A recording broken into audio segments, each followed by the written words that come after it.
Testing, testing.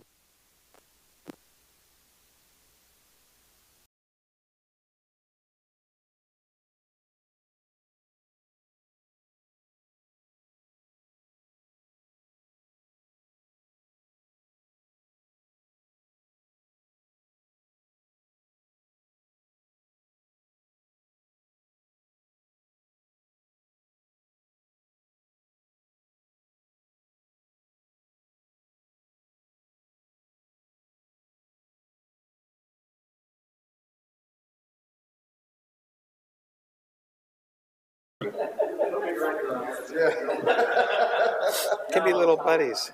Well, you know what, Ty? It better not have time to charge because we better be out of here in 30 minutes.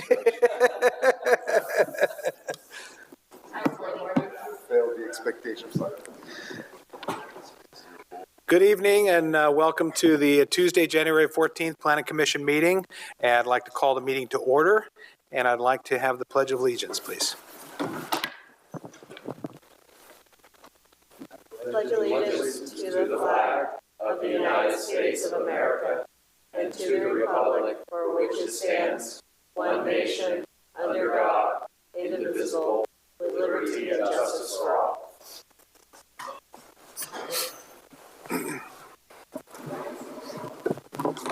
Great, thank you. Can I get a roll call, please?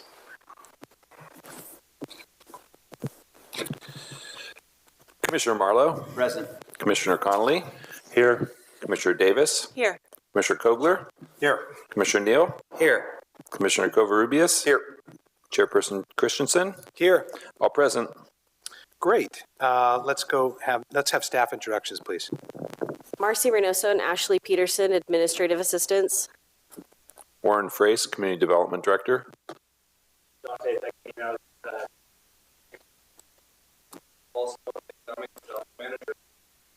This is Andrew Fausto from the City Attorney's Office. Go ahead, I'm sorry. Thanks, Leslie.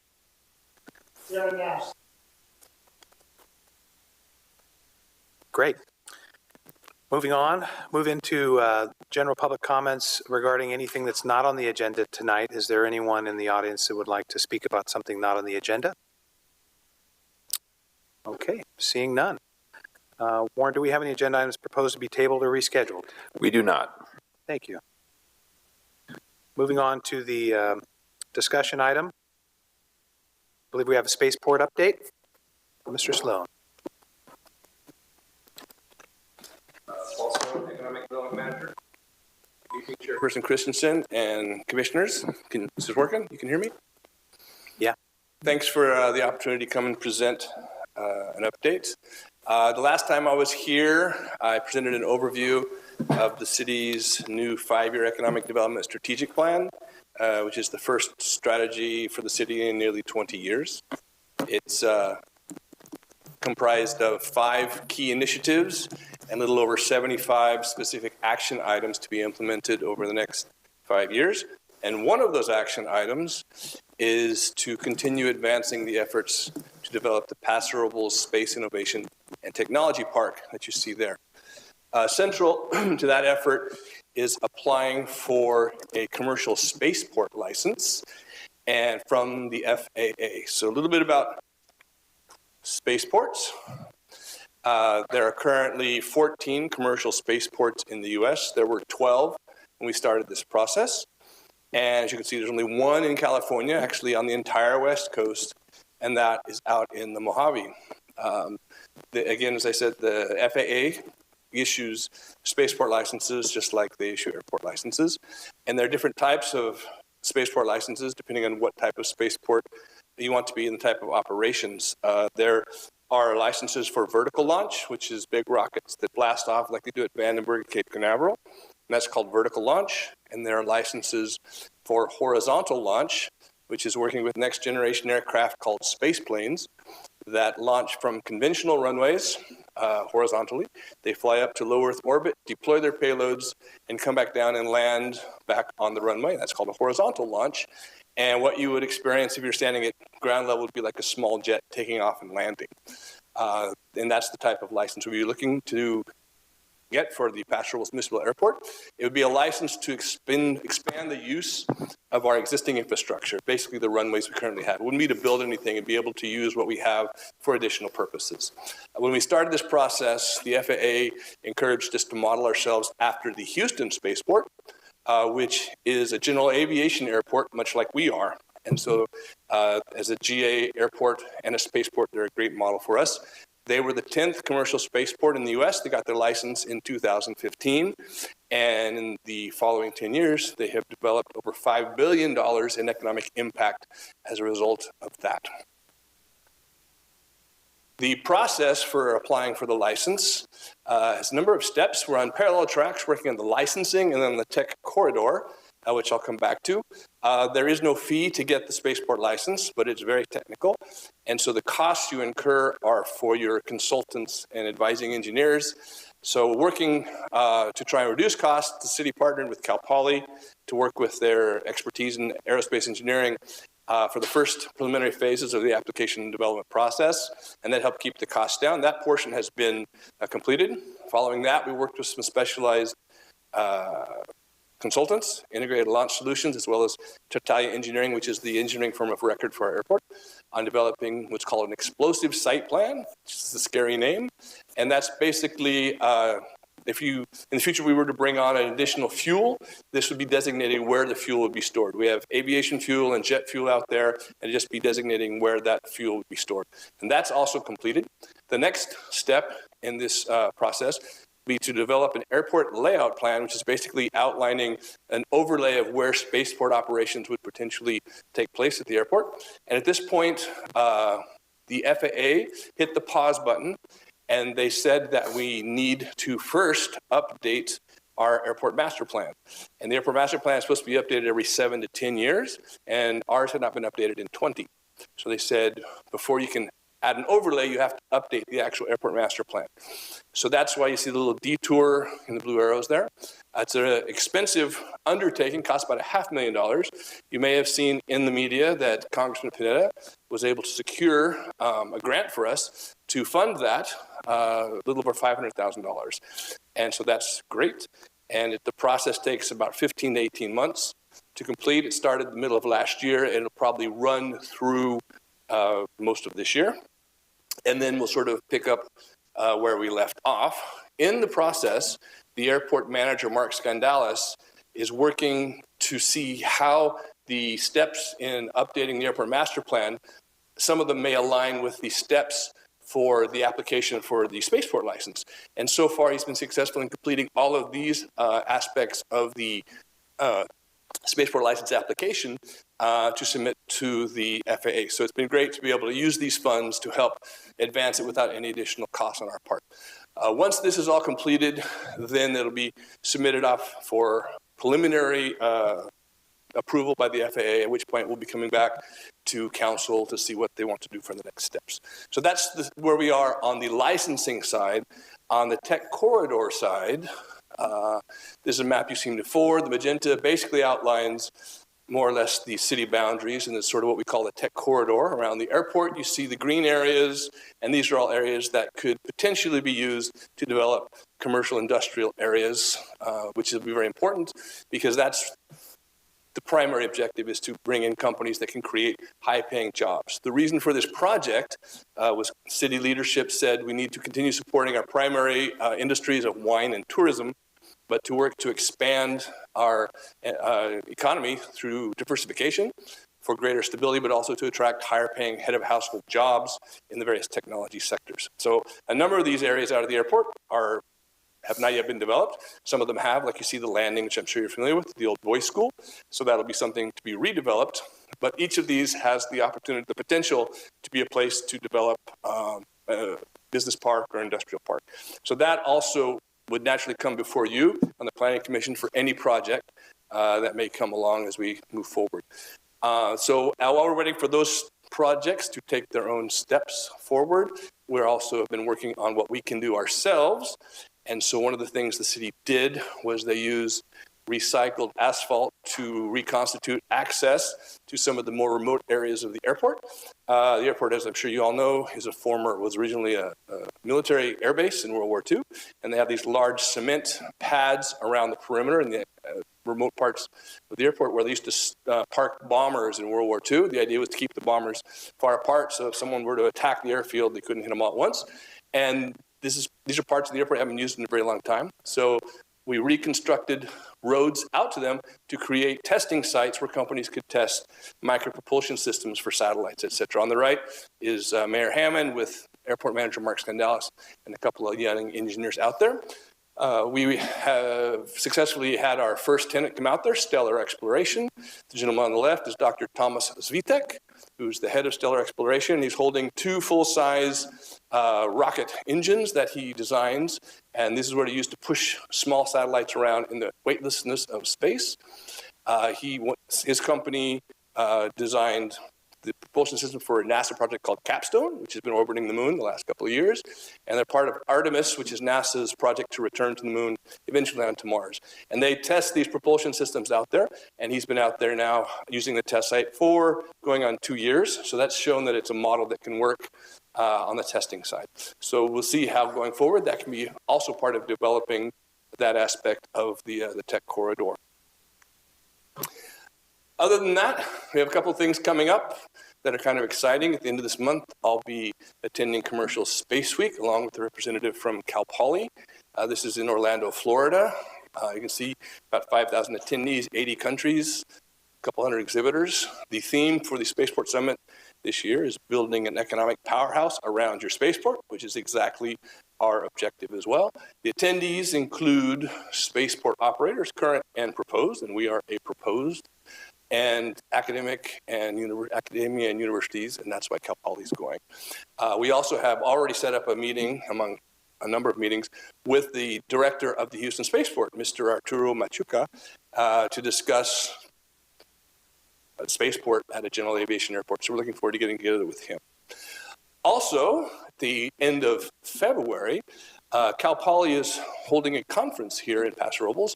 They got a grant from the National Science Foundation to have a conference on atmospheric research using commercial suborbital vehicles. And it'll be out at the Allegretto on the 27th and 28th of February. And this will be not a huge conference, 75 to 100 people. It'll be about a third academia, a third in industry, and then about a third probably elected officials and local people, stuff like that. If anyone's interested to go, you can scan the QR code if you're watching this online or recording. You can also just go to Google and type in Cal Poly Spaceport Conference Paso Robles, and it pops up. I checked on that. And that'll be at the end of February out at Allegretto. And later in the spring, something else that's kind of fun, Cal Poly is going to send a small delegation of students and faculty to visit this company that you see there in the picture, and they're the team from this company standing around their latest model space plane. That's what a space plane looks like. They're drones designed to fly in the atmosphere and up into space beyond the atmosphere. It's about half the size of a Cessna 152, fully loaded with fuel and payload. It weighs about 800 pounds at 16 feet long. And that's a space plane. This company is headquartered down in New Zealand. And on the left, they love Cal Poly. On the left is a picture of one of the co-founders speaking to engineering students when they visited Cal Poly. That's a picture I took. And I'm not sure if you had a chance to go to the Mid-State Fair, but the theme this last year was wide open spaces, had kind of a space theme. So the lower left-hand picture there was a poster. The company's called Dawn Aerospace, and they did a display at the fairgrounds, and that was a poster that they had. The two images, the lower right, are just some screen captures I took from one of the videos they have of one of the recent space flights. I think that one's from November. And you can go on their YouTube channel and check out their cool videos of their space plane taking off and landing from the runway down in New Zealand. What's interesting is the company's main gig isn't even space planes. It's actually designing propulsion systems, propulsion systems like Stellar Exploration does. Their particular niche is they specialize in green propulsion systems, and they're doing exceptionally well. And so the space plane is kind of a side operation. Their main business is Green Propulsion Systems. They're doing very well. They have their head office in New Zealand. They have an office in the Netherlands, and they just expanded about 2 months ago into France. So they're expanding in Europe.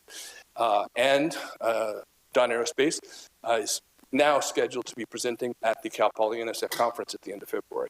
So we're pretty excited about that.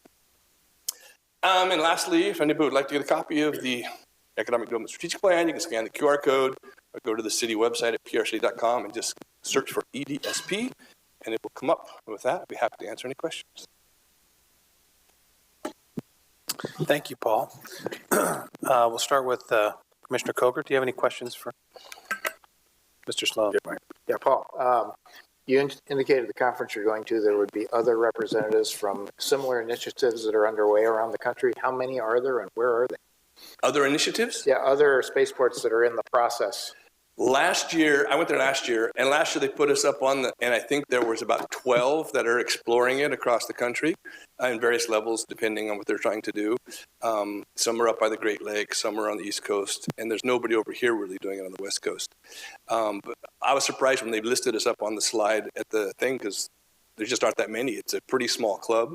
And they took a group shot of everybody there from a balcony, and they said, enjoy this moment because all the spaceports fit in one picture. And so it's a small club at this point. And so we'll see. But there was about 12 or 15 on the list in the U.S. Last year that are working on it in some fashion. Thank you. Commissioner Neal? No? Commissioner Covarrubias? So I'm just curious, Paul, I know it's a rough, understanding the process that we're in right now, it's going to take at least the remainder of this year to get to the next phase. Any idea when this thing can actually come to fruition? I mean, are we looking at a 5-year period, a 10-year period? I mean, what's your best guess? In talking to people, we see these sort of things coming together alignment-wise, potentially early, optimistically end of 26. Getting these things, this is the first step when we'd outlined it. We didn't think it'd take this 1.5 year intermission, but we'd send this off to the FAA. They give you conditional approval, and the next step after that is environmental. And that's a heavy lift, and it's expensive, and that's where council needs to decide if it's a go or no go. So that's basically the decision that will be made. Because we're not building anything, and we're basically using existing infrastructure, the runways, the consultants we're working with think we can do an EA, an environmental assessment, which will be lighter, quicker, and less expensive. It still has a cost.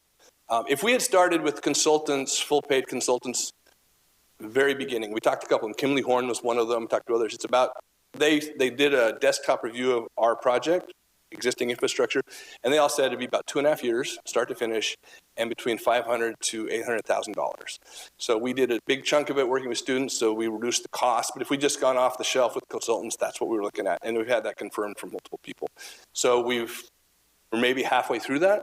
So if we get this part done and off to the FAA by the end of this year, we're looking at potentially by the end of 26, potentially. So that's to get the piece of paper. That's all it is a license, a cool sticker on the window. And then you got to do all the hard work. So. Commissioner Marlowe? No. Commissioner Connolly? Yeah, based on your first map, it showed 12 or 14 that are currently existing. How many of those are horizontal spaceports? I think 7 are horizontal. Okay. Something like that, yeah. And do you have a map or an idea of how many are in the application process that would be like us that are vying to be on that map?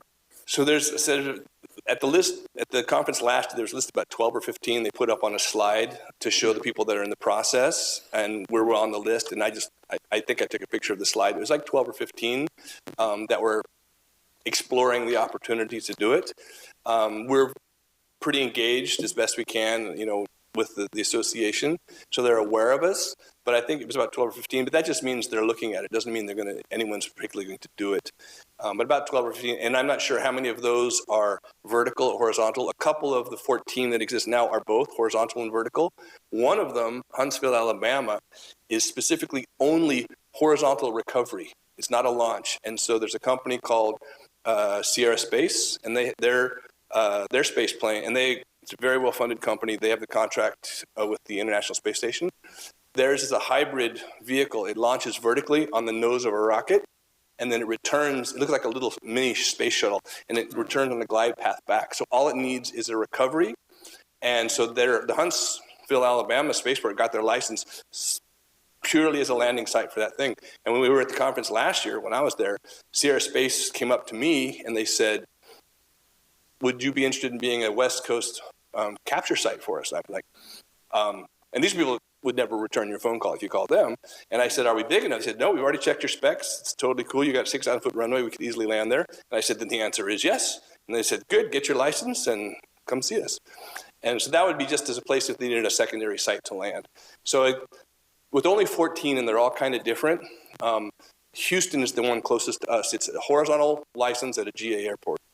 And so that's it. But we'll see. I'll let you know when I come back how many are on the list this year. So of those that are in the works that aren't on your map yet, including us, I guess a two-part question. If some of them are ahead of us and get there before us, how many of those might be in that category? And then once there's others that are in this horse race, they get approved before us, does that make our viability of a spaceport less or the same? It's kind of more, it's better. They want to have more. Dr. George Neld, who's the president of the Global Spaceport Alliance, he's been an advisor for us. He's a great speaker.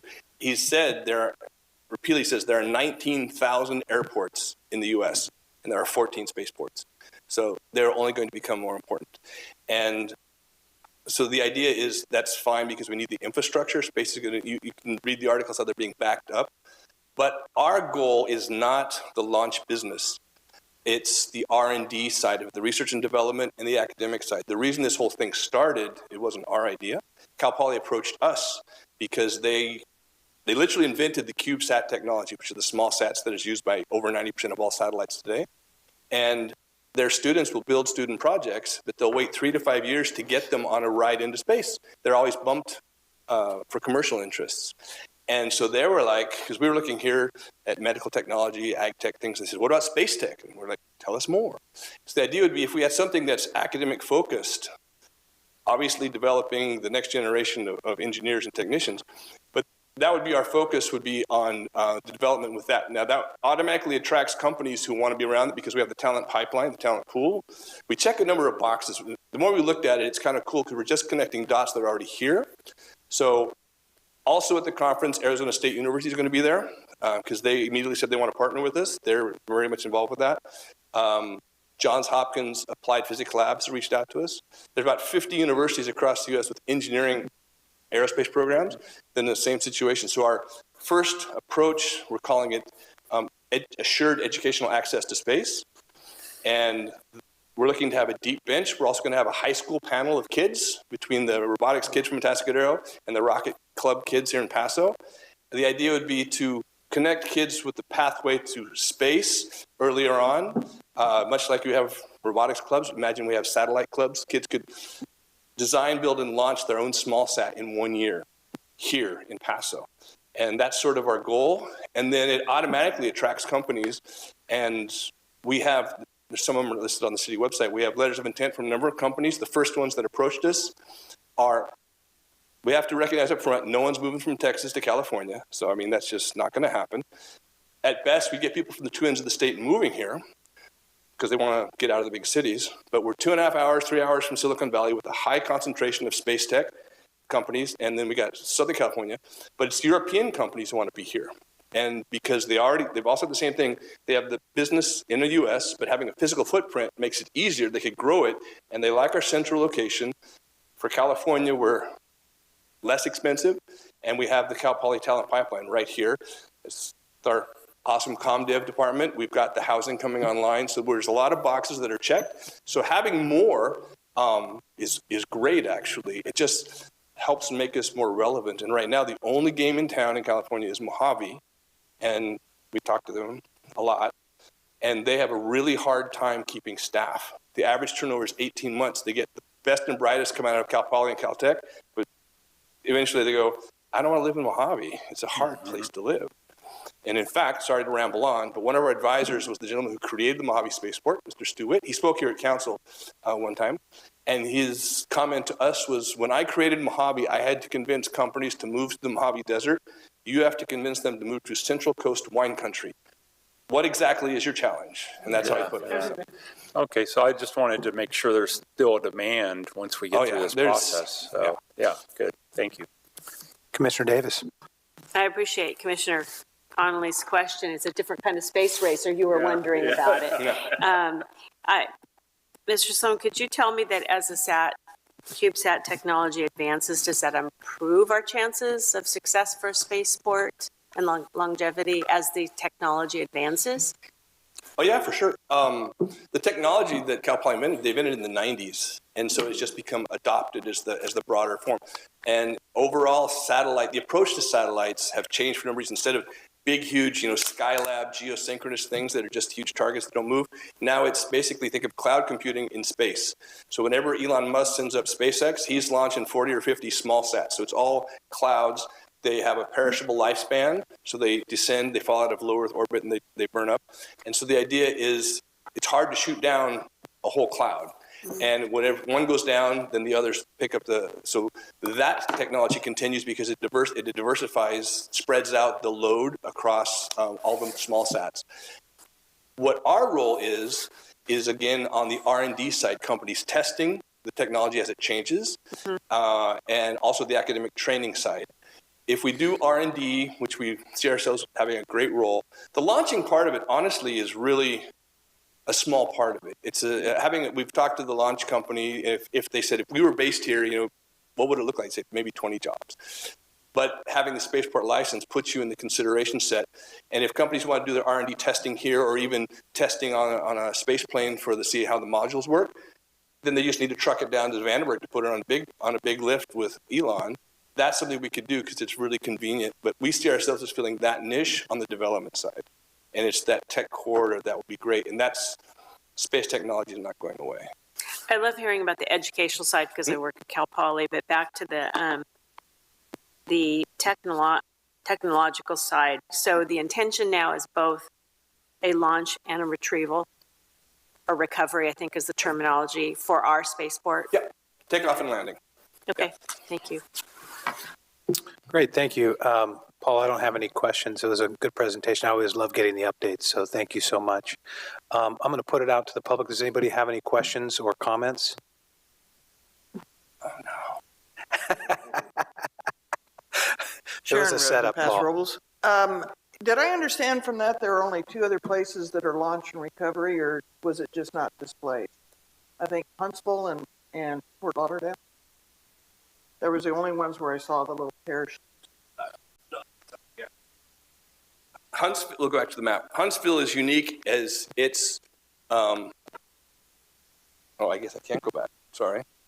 It's the only one, every spaceport is unique on how they did it. There we go. So if you see the parachute where it says, Huntsville and Huntsville is a reentry site. It's only that. Some of them are more than one things. Some are vertical to horizontal. Some are, they do both. Right. And so there's just a combination of what they apply for. The SpaceX ones you see there in Texas, those aren't even licensed by the FAA. Elon Musk just owns the land and does his own thing. So he has to get licensed for the launch, but he doesn't have to have a spaceport license because he owns the whole thing. But yeah, the different ones are just different kinds of recovery. Ours would be, well, if we have the takeoff and landing, then we would automatically qualify for the recovery reentry part that Huntsville has. Huntsville can't launch anything. So they only catch things that I think take off from down in Florida somewhere. Mayor Hammond visited the Cecil Spaceport in Florida last year and had a great visit. Does that help? Yes. And not to throw a cloud over it, but one thing that's hampering a lot with the airport also that we're looking at in our future is the infrastructure. Getting from Highway 46 to the airport and back, and the traffic that's going to attract and need to displace. That's a big stumbling block right now, from what I can tell. And I think you have a trip planned down to New Zealand, don't you? Cal Poly. Oh, Cal Poly does. And if you ever get a chance to talk to Bill Britton, and who's the other engineer that we met with? They are just fascinating. I don't have any idea what they're talking about, but I could have sat there for 2 hours listening to them. If you ever get a chance, they just light up a room with all their information. Thank you. Anybody on the line, Marcy? No, no callers. Seeing none, I'll bring it back. And if there's any other follow-up, otherwise we'll move to the next item. I'd just like to say, Paul, Steve Martin's smiling with the progress. Thank you, Commissioner Davis. That's great. Let's move on to item number 2, recommendation to City Council adopt new downtown and Railroad Street scape standards. Good evening, Commissioners. Dante Pegnino, Development Review Engineer, here to present on the downtown and Railroad Street scape standards. I don't have your presentation, I just found out. Oh, 1 second. You got that. We'll take a quick pause here.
Get into that. Okay.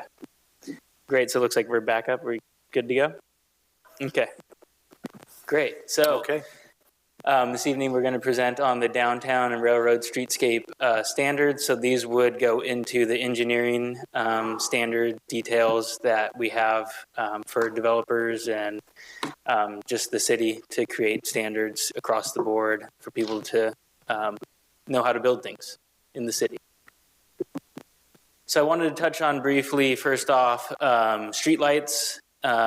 We have some placeholders in there right now.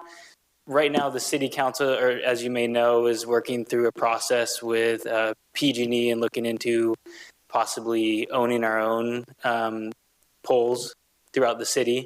So that opens up a range of possibilities. Right now, we're held to the PG&E, their standards and what poles they provide and allow. So with that, if we were to take over the system, we'd have more options and possibilities, specifically on Railroad Street. You can see on the right side, this decorative pole here, it's a little bit taller. It has more ornamental pieces to it that would give it the kind of the flair that we're looking for on that street. So just wanted to touch on that. And we're holding to the double acorn on the left throughout the downtown core, Spring Street, kind of everywhere else in the city where we have a decorative light. So that standard in PG&E, that doesn't need to change. So it's more the Railroad Street. So moving on here. So back in November of 2021, the Planning Commission ad hoc committee and you guys approved this palette for moving forward. So since then, since that time, we've taken it forward. We've refined it a little bit. We've had multiple staff members and engineers take a look at all the parts and pieces, as well as looking into costs, talking with Public Works and other staff members. And so we did some refining. I wanted to touch on those updates here for review for you. So starting, get this, the circle thing's not working. But anyway, so starting on the left, top left, the catenary lights, that would move forward if we were able to own the lights ourselves and move away from the PG&E operating of the system. And that taller pole that we saw on the previous slide would help in being able to get the clearance that we need for the fire department, ladder truck and uses like that. So that's still being explored, but it's kind of deferred at this moment. Street trees, those are standard across the board. The tree grates on Railroad Street would be that bare, unfinished metal grate, and we have some examples in the slides to come. Streetlights we touched on. The bench is the Victor Stanley CS, that one is implemented, and that stays the same. The pavers that you see there in the middle, there was a railroad blend color. And as you can see there's those reds and the grays, and those very much mimic and match everything that's in the park and what we have proposed for the downtown streetscape. And wanting to have this distinct difference between, hey, I'm downtown or I'm in this cool railroad street area, we wanted to really give it some distinction there. So we went with an all gray paver that we'll show you in the upcoming slide to come. Trash can remains the same. And the bike rack, that Cafe Core 10 bike rack, we did some research, and that one's actually double the cost and 3 times the lead time to get it in. Talking with Public Works and obviously local developers, these kind of things, the frontage is kind of often left till the very end, and they say, hey, I want to move into my building tomorrow. I can't wait 22 weeks for a bike rack to come in. So then it kind of limits us there, and also the cost of it. So when these things get damaged and they need to get replaced, Frida and the Public Works team, and obviously we would have to pay for that new bike rack to get put in after it's been given to the city. So we've gone with the Victor Stanley bike rack. That's the same one that you guys see around downtown, kind of the circular one, to standardize things, to keep the costs down and lead times lower to getting the product in. But we did go with a bronze finish on it, so it matches with the bench color bronze, the trash can, and the grates, the theme of the road. So moving forward to the railroad streetscape rendering. So you can see on the right side, we had our planning intern over the summer mock up some renderings of what this could and would look like when implemented. This is behind the movie theater. So there's a big flat plain wall there now that we think would be great for a mural that you guys kind of hinted at in the your previous planning commission approval. And then you can see on the right, we have those gray pavers running at the back of curb.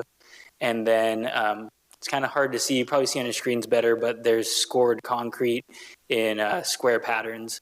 That's for 2 purposes, just to kind of keep with the aesthetics, and then also concrete tends to hold up better and crack less when it's in a square grid instead of long rectangular panels that want to flex more. So that should help out with cracking there. Again, the ornamental lighting, you can see that would be kind of the vision that we were going for there, but that's going to take a little bit longer to implement and move forward. On the left, we have this. So this is in front of 1102 Railroad. It's called the Bottle Shop, right across the street from 1122, kind of back there, right in the middle of the block by the movie theater. So these elements got implemented and got finished up right before the holidays, last couple of months. There's no trash can that was installed with this project, but there was a bench, and you can see the circular handle or arm rests to keep with the themes of like gears and circles and the railroad theme. The raw metal kind of steel finish to the tree grates. And also, if you can notice around the tree grate, there's some grade difference. So that's kind of the main purpose of the pavers and the bricks, is to make up any grade difference. A lot of our downtown's already built out So that means we're set with a finished floor of a building because not a lot of folks are demolishing a whole building to rebuild. So we're stuck with the elevation of the street, the elevation of the building. So sometimes there's a lot of room to play with, and then dealing with ADA in the sidewalk portion, we need to be at 2% or less. So that's where we meet ADA standards, and then we kind of can play with the brick area as still a walkable surface for folks who are able, but then make up the grade that's needed.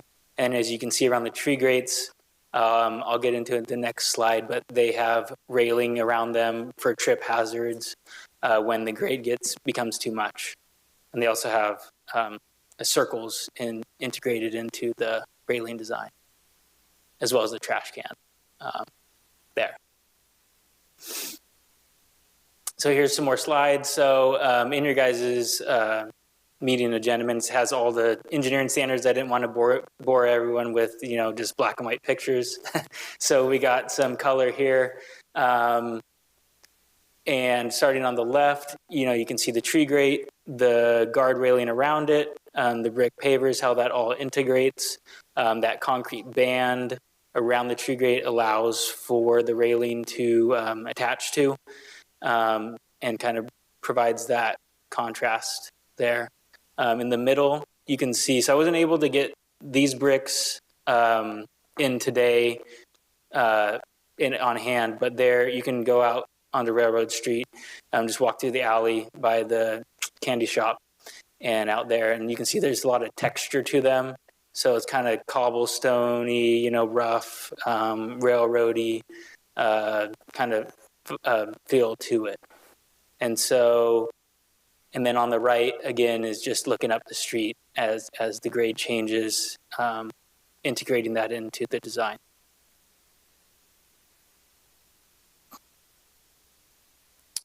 So that's all for Railroad Street. I wanted to pause if you guys had any other questions before we moved on to downtown, or if you guys want to wait till the end, either way works.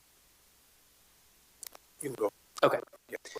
All right, so moving on to the downtown streetscape rendering. Starting on the right, we mocked it up in front of Taste Restaurant, just for fun, because this isn't implemented there right now.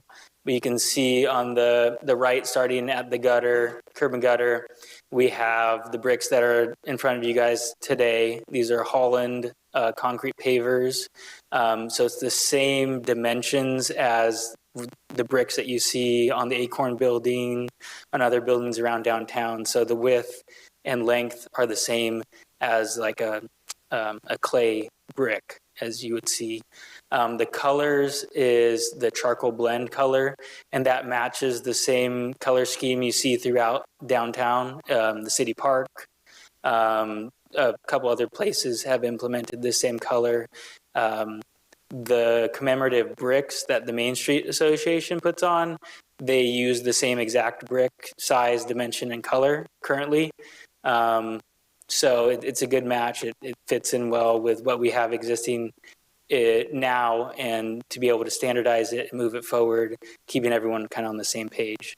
As far as street furniture goes, that would stay exactly the same as you see it today in and around the downtown.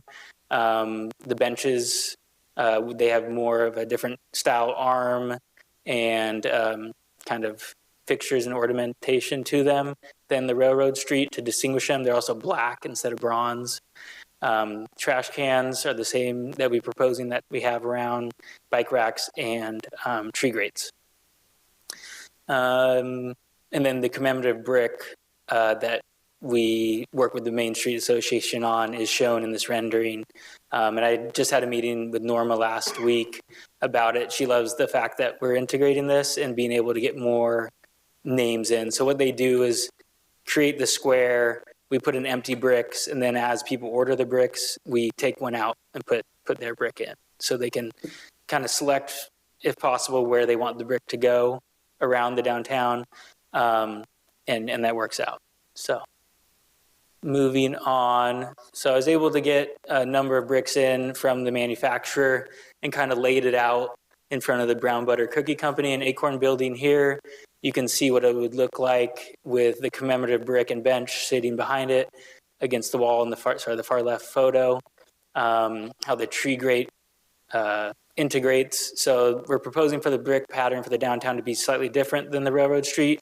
We'd have a soldier course brick that is right up against the back of curb where they're standing vertical. You can see this right outside our building today. We just have one soldier course around without any additional blocks behind it. So Railroad Street is all the same width throughout the whole road. Throughout the entire downtown, widths of sidewalks change and vary. So the goal would be to hold the soldier course all around everywhere, and then add or subtract the brick pavers bands on certain streets, keeping, as you look down the street, the same width, but as streets narrow and skinny and vary in size, being able to play with that brick paver helps us out with grade differential and also the width of the road. And then something you see here, that tree grate that was previously installed is most likely painted with black paint, so that's kind of worn off. Our new standards would implement all tree grates to be powder coated, so that would allow that black to not tarnish over time and last much longer. So here is the boundary map that we've put together. So on the far right, we have that railroad streetscape standard extending from 14th down to 10th, being the bookends. That's where we felt kind of the downtown and kind of commercial space limits are. On the far north side is Cal Coast. They've already implemented this gray brick pavers in front of their building. It is the smooth top rather than the tumbled slate top, so that's the only kind of difference that we're seeing there, but it keeps with that gray theme. And then as far as the downtown district, that is from after Railroad Street starting on Pine to Spring from 14th to 10th. So that's where we'd be looking at implementing these standards and location-wise. So if someone was coming in and redeveloping one of these properties or had, if there's a vacant lot, I don't think there are any in this area, but they would be held to these standards moving forward. And that is it. Let's see. I had a couple notes along the way.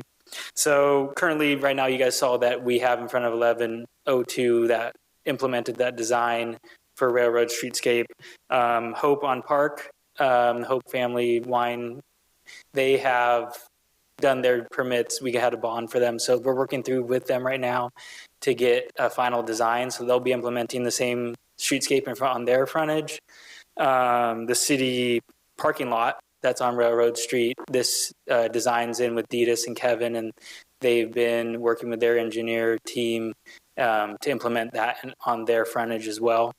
And then Sweet Escapes, a new escape room that does desserts on 13th and Pine, is underway with their design of this as well on the Railroad Street. So we're filling in the block rather quickly. We're excited to, make it uniform. That's kind of the goal of this exercise, is to create uniformity in this area for folks.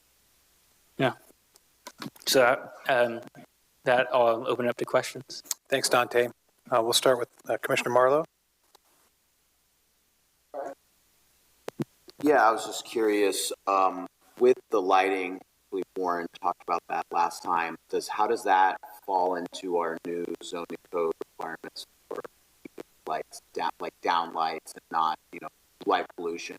Are those, especially the ones that are hanging across, so has that been considered? I think this plan obviously is a different specific plan than the overall zoning code, right? So what's the thought on that? Yeah, I don't know more. I'm not versed with the zoning code. Yeah, so we've got the new dark sky standard. So when we're speccing out the fixtures, a lot of them have different optics so you can spec to control the lighting. And also the other thing is the color temperature, not the bright white, but more of the warmish is a lot better for the dark sky. So those are the kind of things, and then the overall wattage that we'll be balancing. We've got a special consultant TANCO that's working on all those standards. And that's what we're hoping to do, is provide a lot better, more uniform but not glary light throughout the downtown. So I think that's eventually what we'll be able to get to, which would be consistent with that dark sky policy. Great, thank you. I was just curious, had you guys looked into stamped concrete instead of pavers? Just was curious if that was a more cost-effective solution, or any research on that, or why you guys elected to go with pavers. And I'm not saying there's a right way or a wrong way, right? I'm Yeah, just curious. yeah, totally. So some of that, we have stamped concrete around town currently in the bulb outs. As you can see, over time, it fades. You also get cracking, and you get, grasses and weeds growing through there. So the thought with pavers is, more upfront costs, but maintenance wise, you wouldn't have to replace whole panels, as they last better. And when you have an issue, an area, you can just pull out a couple pavers and replace them easily. As well with the streetlights that we're talking about on Railroad Street. So we have conduit in the ground, and it's underneath all these pavers. And so we have everything set up to have like 4 poles in front of that new 1102 railroad. So all you have to do is pull out a couple bricks and then be able to install the light, rather than saw cutting and busting up huge chunks of concrete. Great. And I just have one more, and maybe this has come up in the past. Just what's the estimated cost for both scopes, railroad and the downtown, and is there a plan for when that work would get executed? So yeah, it would come as developers come in and trigger frontage improvements. Sure. As you know, the city-owned portions of City Park has all this implemented. It's the the charcoal blend color. We wouldn't be looking to change anything in the City Park at all. So not really any cost to the city, more standardizing for development as it comes in around the area. Perfect. No, that's great. That makes sense. Thank you. Yep. Mr. Conley? Thank you. Yes, I have a few questions. Your light crossing diagonally. The catenary lights? Yeah, I was wondering what the height of those. Will there be a marked clearance sign if you have trucks that come through there? Like this picture shows pretty low, but your light fixtures show 100 feet. So what would be the clearance, and would that be at a clearance that you wouldn't need to have it signed for a clearance, or would you need to have a clearance? Yeah, so 18 feet would be what we need to be to not have that. I believe that pole that we had spec here is 22 feet high, and we took a look. We looked into the droop in the wires. So yeah, we would not need to hang a sign saying a certain height limit. As you know, this street takes large trucks for delivering alcohol and food to all the restaurants. So that's been taken into consideration, also working with fire department and what their needs are for their ladder truck. Another question with regard to the Railroad Street landscaping. Looks like you have a crosswalk that has a faux crossing sign for railroad crossing. Is that, do you have a number of those, or is that just one location? Yeah, so this is from the Planning Commission's ad hoc committee from 2021. We have been looking at how to implement that. A couple complications, stormwater is one of them, blocking it from flowing down the street. So we're definitely, so there's one location that we proposed. It would be the mid-block crossing when you come through the alley and you're coming straight across.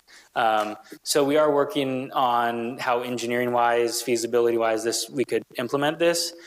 We think we could do it with, it's called a table. So it would create kind of a speed hump. I mean, obviously we do want cars to be driving slow in this area. There's gonna be a lot of pedestrians, a lot of traffic of folks kind of bouncing back and forth. We anticipate between all the vendors there. So we would kind of implement a table, and then we're working right now with how do we get stormwater. There's a lot of utilities in Railroad Street, water, sewer. There's no storm drain up this high on the road. You picture like a transition up in the table. Okay. Correct. So when they hit the walk button, does it do ding, ding, ding, and you have this this railroad sign flash at the cars, or how does that? Well, yeah, so that's where, creating our own lighting system would come into play. So that's a future discussion point. It's nothing that we're not trying to implement. I'm not trying to, get into the standards now. Okay. That would be a very special one-off case for those flashers. So, yeah, nothing that we're proposing today, but fun. And looking at your pictures, and I realize in listening to you that maybe some of this is in transition as frontage gets improved, you implement it, and so you'd have areas that aren't, the frontage is not improved yet, that would have improvements, and areas that wouldn't. Is that correct? So, yeah. So how would you have that light diagonal if you don't do the whole street? Yeah, so that's so like I said today, the project that's already gone forward and they're done. They have all the conduit foundation poured underneath those pavers. So all we have to do is pull up the bricks and be able to place the light pole. So that's what we're kind of implementing now, is getting everything ready to the moment that we, like Warren had said, we're working with the TANCO and getting being able to own our own streetlight grid in this area. So we kind of need that to happen first before we could implement these elements. So you see the lighting being the last element to go, the cross diagonal lighting? Yeah, so we have a concept rendering that the engineering department's put together of where lights, specific lights, trees, these elements go. So as someone develops their little wedge, we know, hey, a light needs to go here because in the future it's needed to cross there, or a tree needs to go here.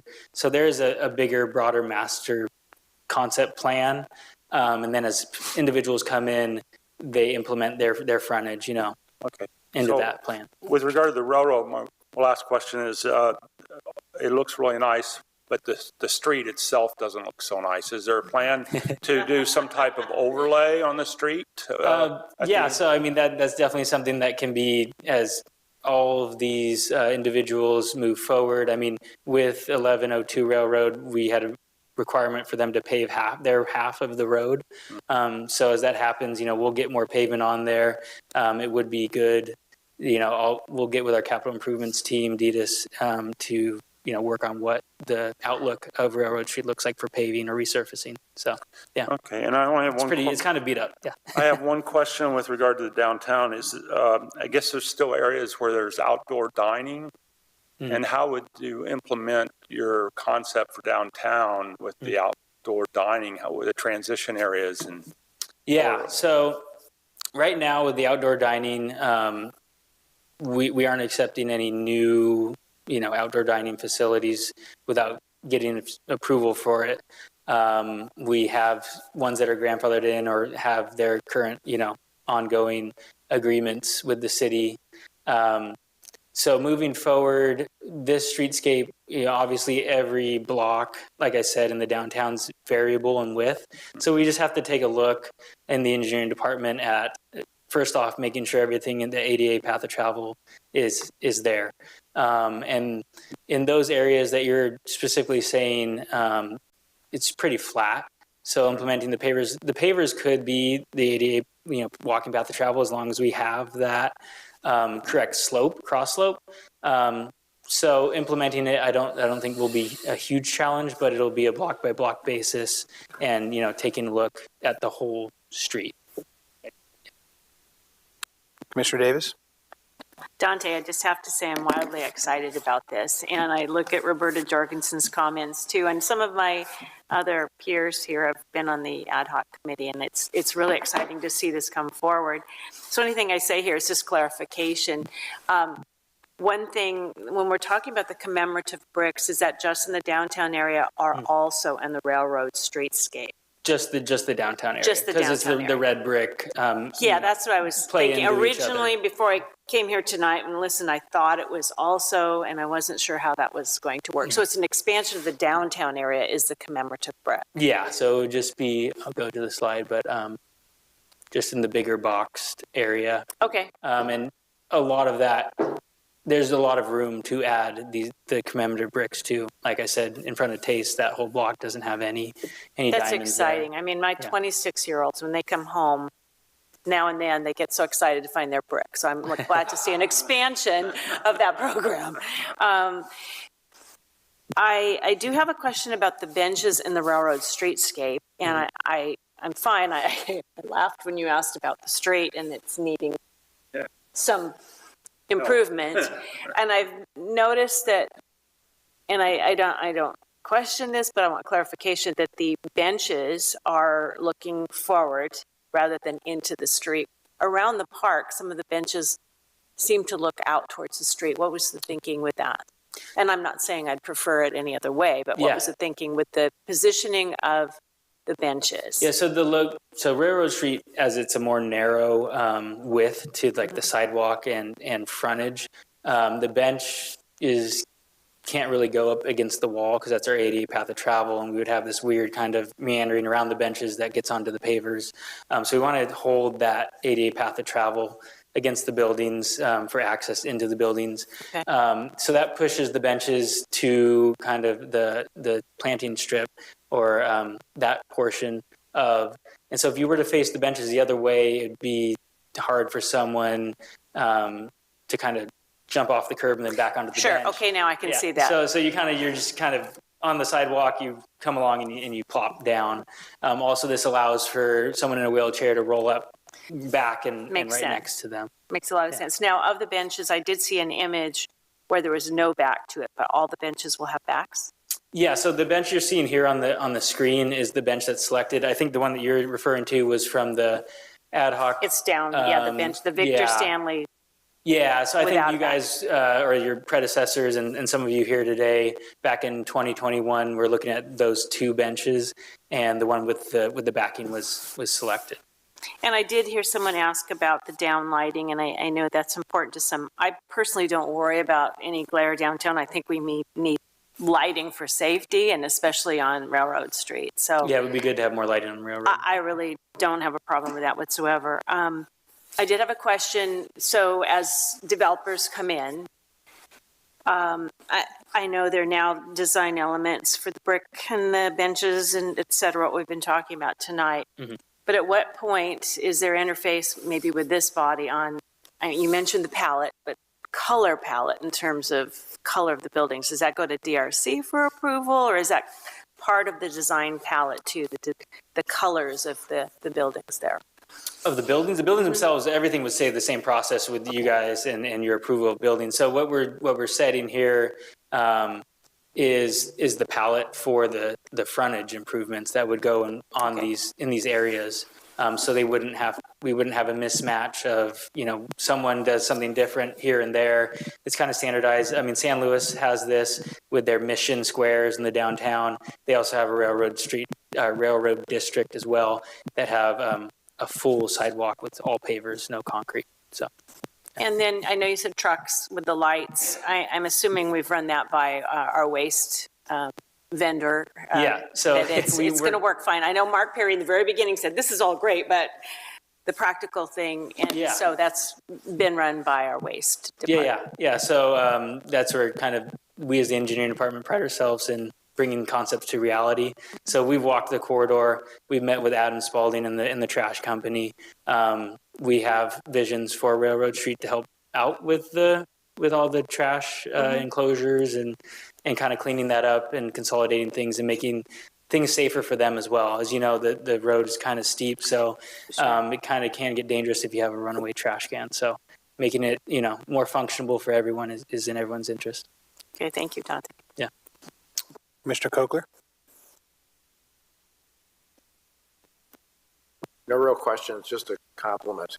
Some of us have been vested in this for 4 years, from what you're telling me.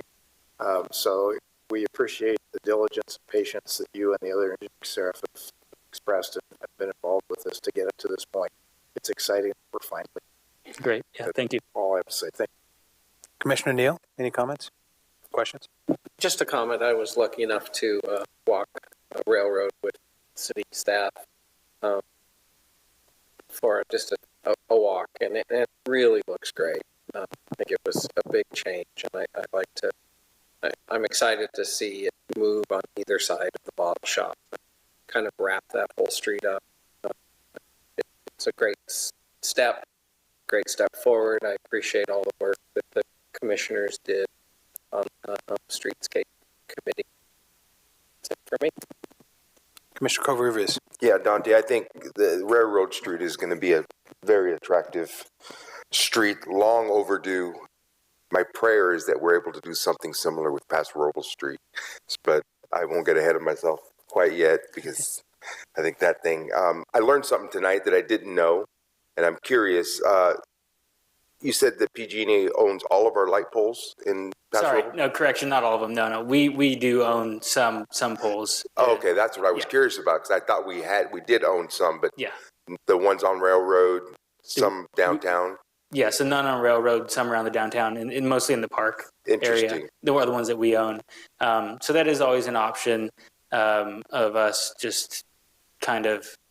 I had a brief conversation with Frida on it today, and she said, the process is moving forward with high hopes that we can work this out with PG&E.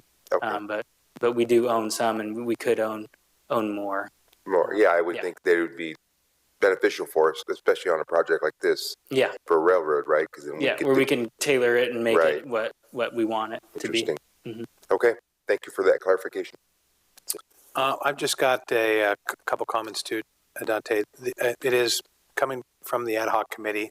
It's really nice, like my fellow commissioner said, to see this come to fruition. I really appreciate your guys' work on this. I know it's not easy. I guess I do have one small question back to the lighting. I remember on the ad hoc committee, PG&E only provided certain types of light poles if we use their lighting. So this changeover allowing us to own these light poles allows us a different variation no matter where we want to put them in town. Is that correct? Yeah, correct. Yeah. Okay. So. And I think that's important. I think that's wonderful. If you were to put a guesstimate of a time frame on maybe getting that approval, what are you guys anticipating? It's hard to tell right now. I don't really know. Warren, do you have any idea on timing? It's a process that's going on right now. It's going to require some council action. It's kind of a negotiated process to acquire them back from PG&E. So it's it's hard to know exactly how long that will take. Council's got a lot of other issues, they're dealing with at the same time. So hopefully that's something this calendar year that, we finally, get resolution and then we can start moving forward with an actual lighting plan for the downtown. So they've authorized the consultant, they've been working on it, but we really have to get over this PG&E hurdle to move to the next step. Great, thank you. Appreciate that. Thanks, Dante. I think we've exhausted our questions at this point, so I'll put it out to the public. Do we have anybody that would like to comment or ask questions? Please state your name. I'm Stephen King, 1315 Larkspur Lane here in Paso. I'm a recently retired architect, still licensed, so I guess I'm still an architect. And I chair the Design and Economic Vitality Committee. We combine those two committees for Main Street, so I'm a Norma volunteer. We appreciate that Warren and Dante have been communicative with us through this process over the last year and coming to our monthly meetings and showing us some of these exhibits as it's gone along, and we are excited for it. I know that the Railroad Street is one of the ad hoc committees that we went through several years ago, and Main Street was among those that we're very excited about what the railroad district could bring. So we are definitely fully supportive of these efforts.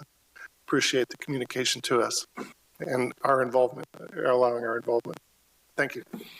Thanks, Stephen. Anyone else? Marcia, do we have anybody on the line? No callers.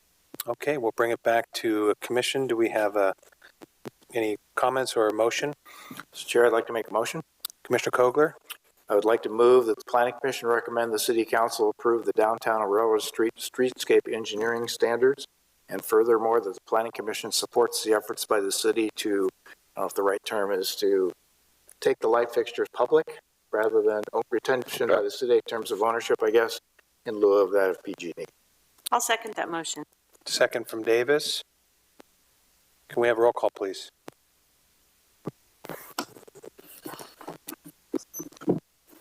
Commissioner Kogler. Aye. Commissioner Davis. Aye. Commissioner Connolly. Aye. Commissioner Marlowe. Aye. Commissioner Neal. Aye. Commissioner Covarubias. Aye. Chairperson Christensen. Aye. Motion passes 7-0. And I'd just like to point out real quick while we're talking kind of about streetscape, you've probably heard and seen that in downtown Atascadero, they're doing a lot of work on El Camino Real. So that's a whole new streetscape that they're putting in, but that's really focused on putting overhead kind of catenary lighting system along El Camino Real. It's something that's been done in Southern California and some other areas. It's pretty ambitious. It's pretty exciting what they're doing.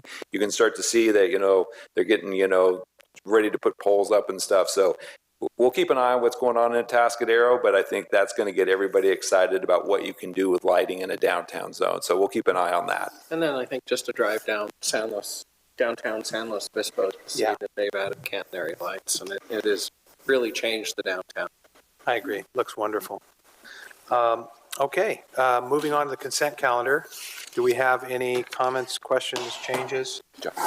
Commissioners, if not, do we have a motion to approve the consent calendar? Chairman Christensen, Commissioner Neal? I move approval of the consent calendar. I'll second that.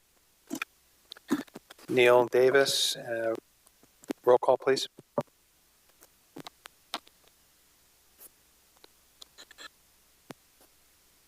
The first was Neal. and then Davis second. Yes. All right, Commissioner Neal. Aye. Commissioner Davis. Aye. Commissioner Connolly. Aye. Commissioner Marlowe. Aye. Commissioner Kogler. Aye. Commissioner Covarubias. Aye. Chairperson Christensen. Aye. Motion passes 7-0. Thank you. Moving on to other reports. We just covered the streetscape and ad hoc committee. Do we have anything that we need to cover other than that? Nope, I think we've got it covered. Thank you. Moving on to Housing Constraints and Opportunities Committee, Zoning Code Update Report. Yeah, a couple items there. We did have a Housing Constraints Committee meeting. I believe it was early November. We're looking at probably having a follow-up one later this winter. One of the things we're looking at is just the appointments to the Housing Constraints Committee that was appointed back in 2016. It's kind of been the same members. We don't actually have kind of a process to reappoint or even terms for that committee. So I think the council is going to be talking about that. So we'll probably be talking about the Housing Constraints Committee quite a bit as they continue to move forward at kind of implementing some of our economic development strategic plan items, which include additional rental multifamily housing. And then the other piece is the zoning code update. So we did adopt the zoning code. We're still waiting for it to actually get published, by our publishing company so that we can put it online. So we have the, PDF printed copy. Should be online, I think, in the next month or so. One of the things that happened when the council approved the zoning code is they wanted to do kind of a regular periodic review of the code and make updates and modifications. Since it was such a global rewrite, obviously there would be some things that needed some cleanup efforts. So probably this spring, kind of March, April, we'll probably be coming back to the commission to look at some potential changes, modifications, cleanup items to be recommended to the city council. We know one of the things that didn't get adopted was the home occupation standards. So there's a lot of community discussion about home occupations during the adoption process. So the commission will be involved in kind of ferreting out exactly, what the best mix of home occupation regulations would be for the city. So we know at a minimum that's going to be one of the items that we'll be dealing with. Great. Quick question on that, Warren. When it is published online, will it have any, I know we talked about this at one time, quite some time ago, any interactivity or AI support with accessing the information? I don't believe the book publisher that puts this all together for us has that function yet, but we'll do some checking on that. I'm imagining it's something that will be coming. Yeah, okay. I was thinking for the website, so that'd be great. Thank you. DRC committee rotation schedule. Do we have any alterations at this time? Request changes? I'm getting ahead of myself a little bit, but in February, I think I'm on the rotation and I'm be out of town the first Monday of February, the 3rd. February 3rd? Okay, do we have, who's on that? Am I on that one? Sorry, I'm trying to go to the calendar. Okay. Yeah. Okay, Commissioner Davis will cover for Covarrubias on the 3rd. Thank you. Oh, that's so kind of her. You're going to have to do something really nice, Rob. Okay, sorry about that. So if we're good with that, moving on from the DRC rotation schedule, move it back to Planning Commissioners' comments. Would anybody like, does anybody, commissioners have any comments? Commissioner Connolly.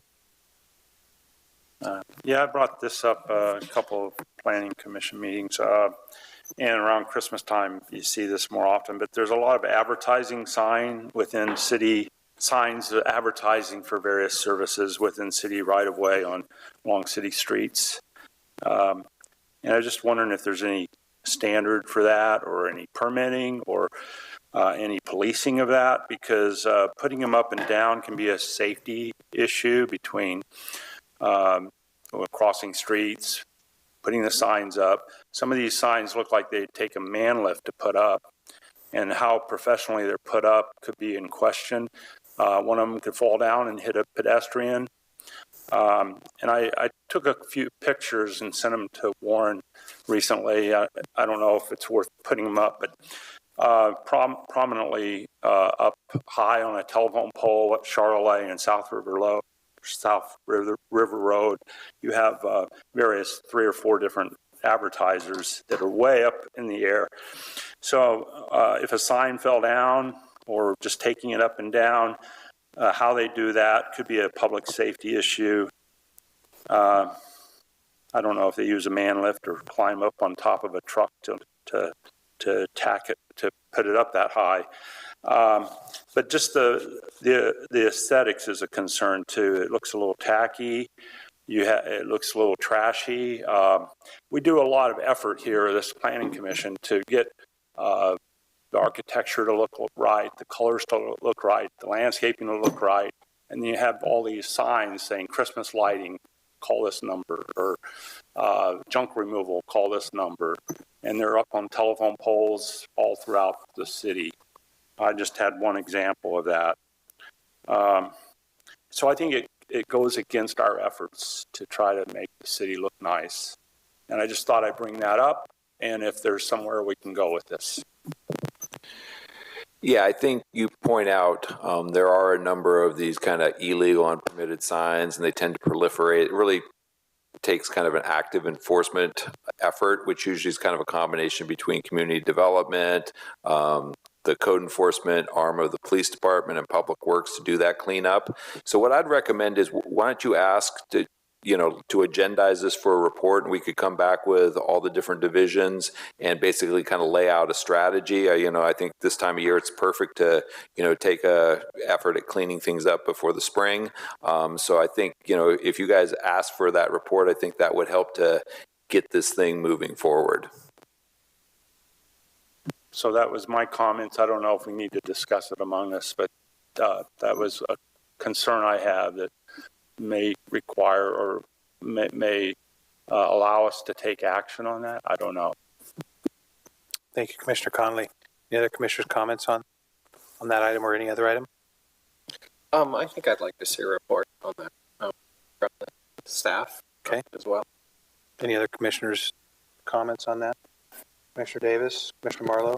I'd also like to see a report, because I don't even know what signs you guys are talking about, so I'd be interested. It sounds like they're illegal to begin with, so they shouldn't be up there, but I'd be curious to see what that looks like. We'll put together a report, get on one of your future agendas fairly soon. Thank you, I appreciate that. Any other comments from commissioners? Commissioner Follow Neal? up and thank Commissioner Connolly for taking my place on DRC due to a conflict. Thank you. Any other comments, commissioners? Commissioner Davis? I just want to thank Mark and whoever else was served on the streetscape for the Riverside, for what we dealt with here tonight. Yeah, Railroad. It was really nice. Was that you, Robert? I know Roberta. I was really glad to see that she was on the committee, and I think she offered a lot. So I'd just like to thank you. And you too. Okay, you too. Commissioner Coker. It's really cool. Yeah. Okay, any other comments? If not, then I would ask one thing, Warren. If we could get an update at some time, maybe via email, of how the permitting's going on the new development for both specific plans. Okay. How many permits, maybe something in general sense of how that's going. I know we saw a lot of that during DRC meetings. I would be curious to see how many permits are getting pulled and how that activity is moving forward. Thank you so much. Okay, if we have no other comments from commissioners, I think we'll move it to staff comments. Yes, thank you. So a couple updates on some projects. So we've been talking about the boys' school project, also known as the landing. We've circulated the EIR once. Well, we're ready to recirculate the EIR again. We're going to call it the recirculated draft EIR. We expect that the public review is going to start sometime by the end of January. That triggers a 45-day review period. After that, we'll be ready for hearings with commission and council, probably late spring, I'm thinking, for that. So once we release it for public review, we'll let all the commissioners will receive a printed copy of the EIR so you can get a head start on reviewing it yet again. So we're excited that project is starting to move forward. Some other projects, we've got a 4-lot kind of master planned industrial park on Wisteria. Just went through DRC. That'll probably be on one of your future planning commission agendas fairly soon. There's a townhouse component to the Olson South Chandler specific plan. That's going to be coming fairly soon back for you. That's kind of an amendment to the specific plan. And then the apartments at the specific plan, the housing authority, they're moving people in right now. So we'll be planning a ribbon cutting with the commission and council, I think, in March on that project. And then the other affordable project there at the Walmart Center, the Riverwalk Terrace, the all seniors affordable project, that's about 2 or 3 months behind. We'll probably be doing a ribbon cutting on that in May. So between those two projects, over 150 all affordable rental housing units. So, those are coming together very nicely. And then, let's see, what else we got? Planning Commission reappointments. So we're right now advertising for Planning Commissioner reappointments. So Commissioner Davis is termed out, so we'll have at least one new appointment. So the application period's through the end of January. Council is going to be doing interviews and appointments on Wednesday, February 12th. And then we'll have the swearing in reorganization on Sunday, March 2nd. You want to tell us where that's going to be, Marcy? So we are going to travel just across the street to the Paso Robles Inn, and we'll be having dinner there in their Matador room. And then following that, we have the Planning Commission Academy. You want to tell them about that? That is up in Santa Rosa. It is the beginning of March. I did have interest from Chairperson Christensen who'd like to attend. That is where are we at? I think it's the 5th through the 7th. Anybody else, has any interest, let me know, and I can definitely check to see if there is availability still. And then we will see the new commissioner that we would have come on if, they'd like to attend to. I went last year and it was, very informative and just different to hear and see the different people around California and doing what you guys are doing. So pretty cool. Yeah, they also have some really good stuff on the agenda this time too, like they did last year. So kind of excited to see a couple of those. That concludes staff's report. Okay. Do I have a motion to adjourn? So Commissioner Marlowe. So moved. All right. Well, anybody want a second? All in favor, say aye. Aye. Aye. Meeting adjourned. Thank you, everyone. Have a great night. Good to you.